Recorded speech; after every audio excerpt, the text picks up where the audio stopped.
Ako'y naboring dito sa lugar namin, kaya naman sumakay ako ng tren. Bumaba na lang ako Carriedo Station. May nakita kong magandang babae.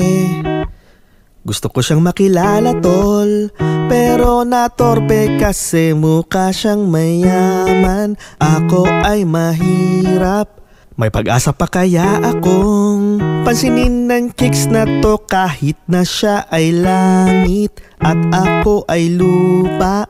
My mama don't like you, yun ang sabi niya. Pero like daw niya kung makarelasyon.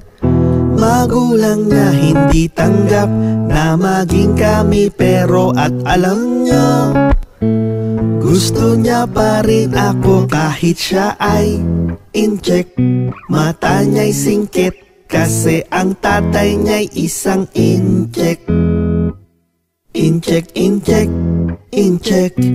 Mukha siyang incheck kasi ang tatay niya'y isang incheck.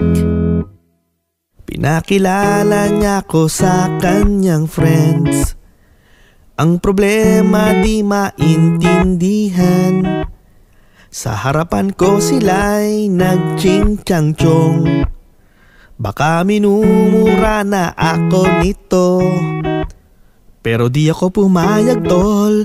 Sinabihan ko sila na sila'y magtagalog. Tinignan lang niya ako, ang akala ko ni Hongo yon.